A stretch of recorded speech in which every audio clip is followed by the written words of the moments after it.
Jadi ketika tanaman sudah produktif, saya menyarankan penggunaan pupuk itu pertama adalah saat setelah panen.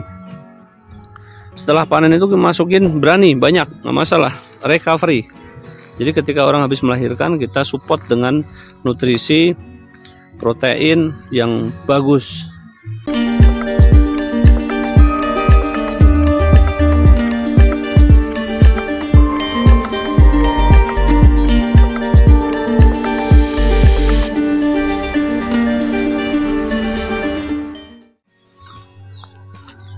Misra, kita tunggu buahmu. Kita tunggu buahmu di Gunung Kidul. Mudah-mudahan jadi buah dan kita akan tahu kualitasmu, karena saya sudah mulai meragukan dirimu, Misra. Ya, mudah-mudahan kamu bisa menjawab keraguan saya dan kamu akan berkembang di Gunung Kidul. Namun jika dirimu tidak seperti yang aku harapkan, mohon maaf. Cukup di sini saja. Dan alhamdulillah, kali ini tanaman miki kita sedang berbunga. Nah, ini tanaman kita usia 3 tahun dan bunganya seperti ini. Pertumbuhannya, ada satu hal yang menjadi perhatian saya. Ketika kemarin ini berbunga, mulai berbunga, daun rontok, namun sekarang sudah mulai bersemi, pucuk-pucuk tumbuh, pucuk tumbuh. Nah, itu pucuk sehat. Nah, ini pucuk muda sudah menjadi daun yang sehat. Nah, kita lihat tidak ada indikasi tanaman ini terganggu proses pertumbuhannya. Memang kalau di daerah DPL rendah, nah ini bekas tungau, bekas strip, dan menimbulkan jelaga yang menutupi proses fotosintesa seperti ini. Dan ini akan rontok.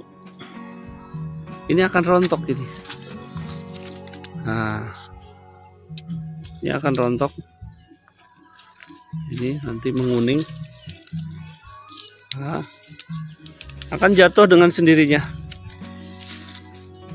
Dan akan tergantikan dengan pucuk-pucuk yang muda. Artinya, tanaman ini sehat dan siap menjadikan pentil ini, bunga-bunga ini menjadi pentil. Dan akan berproduksi dengan baik. Nampak di sini sudah mulai ada penggerek batang. Nah, ini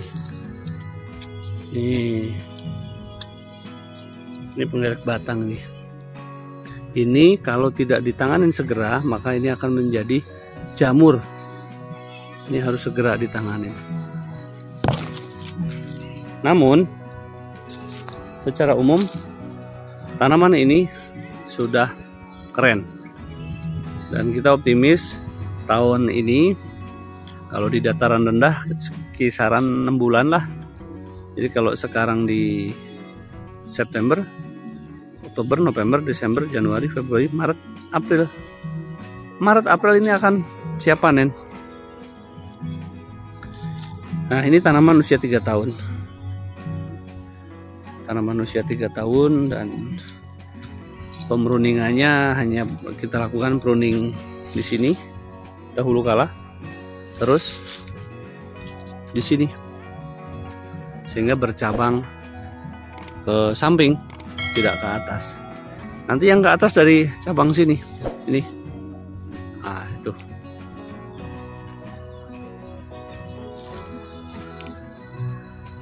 Pemupukannya wajar-wajar saja, kita gunakan air limbah dari lele. Kita gunakan limbah dari lele. Dan kita gunakan juga pupuk majemuk organik, pupuk majemuk guano. Dan itu pun hanya 2 kali dalam setahun. Yang penting air cukup. Pupuk kandang cenderung tidak terlalu banyak dan kita lakukan pengemburan. Standar ketika kita punya tanaman di kebun ya seperti ini, wajib kita lakukan pengemburan. Nanti ketika usia sudah masuk 5 tahun, kita lebarkan. Kita lebarkan lagi, kita gemburkan. Terus bahan organik bisa kita campurkan melalui air tampungan lele. Pemupukan juga seperti itu, habis panen langsung pupuk. Jadi ketika tanaman sudah produktif, saya menyarankan penggunaan pupuk itu pertama adalah saat setelah panen. Setelah panen itu masukin berani, banyak, nggak masalah, recovery. Jadi ketika orang habis melahirkan, kita support dengan nutrisi protein yang bagus. Ibaratnya seperti itu. Jadi belikan MPK 1616 atau N tinggi 20 16 16 atau 20 berapa, N tinggi nggak masalah. Kemudian juga bahan organik masukkan, POC jangan lupa, urin kelinci semuanya silahkan. Jadi ketika habis berbuah itu tanaman sangat lahap, sangat lahap. Jadi nggak usah khawatir, kasih banyak nggak masalah. Terus yang kedua, lakukan pruning bekas buah-buah tadi yang kering-kering buang. Setelah itu waktu istirahat kalian. Tentunya sebelum istirahat kocor sebanyak-banyaknya dan diamkan selama 3 bulan. Setelah 3 bulan, tanaman itu akan mempersiapkan diri untuk berbakti lagi, untuk persiapan pembungaan. Nah, di saat seperti itu kemudian lakukan pengemburan, kemudian lakukan support NPK, kemudian support juga MKP sedikit, nggak usah banyak. Terus N-nya dikurangi, pupuk organik yang N tinggi dikurangin. Berikan pupuk fosfat dan kaliumnya yang lebih banyak. Nah, saya rekomendasi adalah pupuk majemuk guano yang biasa kami gunakan. Doping itu aja dengan MPK dan berikan MKP sedikit. Terus kocor dalam jumlah banyak. Saya seneng kocor sih, nggak suka ditabur, agar supaya makan sekaligus dengan minum. Berikan yang banyak dan diamkan sehingga si tanaman akan siap untuk persiapan bunga. Nah, nanti di bulan keempat atau bulan kelima dari panen, mereka akan sudah mulai menunjukkan performanya. Itu. Nah, setelah nanti berbunga, pentil sudah mulai kelihatan mata ketam, itu biasanya 4-5 bulan dari panen, itu sudah mulai berbunga lagi. Sudah mulai keluar mata ketam. Dan support lagi pemupukan ketiga. Pupuk ketiga isinya NPK, selalu dengan dicairkan dengan saya gunakan pupuk organik cair, pupuk hayati dengan merek dagang Frozen. Saya gunakan itu campur dengan MPK dan MKP. Tetap MKP walaupun sedikit. Terus tambahkan juga pupuk guano. Pupuk majemuk guano itu produksi dari Gunung Kidul. Jadi bebatuan fosfat dengan pupuk guano yang dimix, diberikan mikroba tertentu, bahan pengurai dan beberapa jenis mikroba, dan itu sangat efisien. Nanti diulang lagi di pertengahan, di usia tanaman siap masuk usia 4 bulan atau sebesar ini. Kalau sudah sebesar ini, nah itu berikan pupuk susulan untuk pengisian buah. Nanti termasuk masukkan juga beberapa nutrisi untuk perasa, meningkatkan rasa.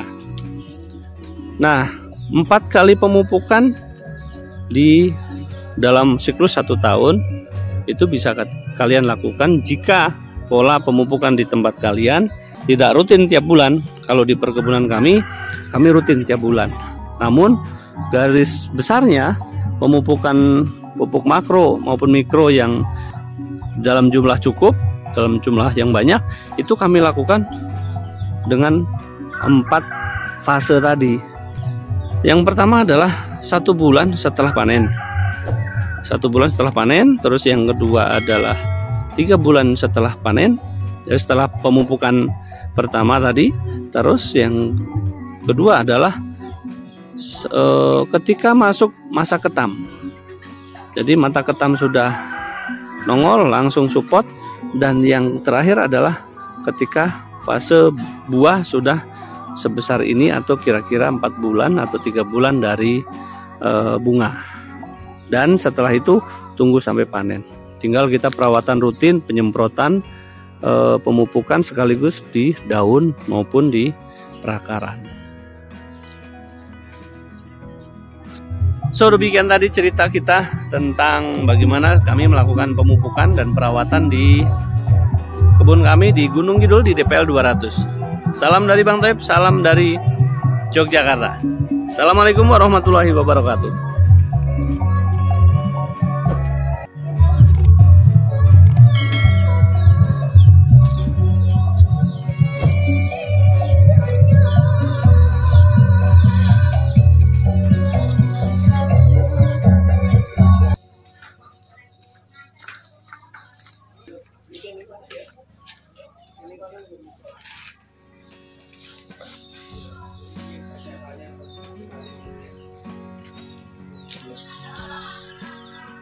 Pak Hajat iki.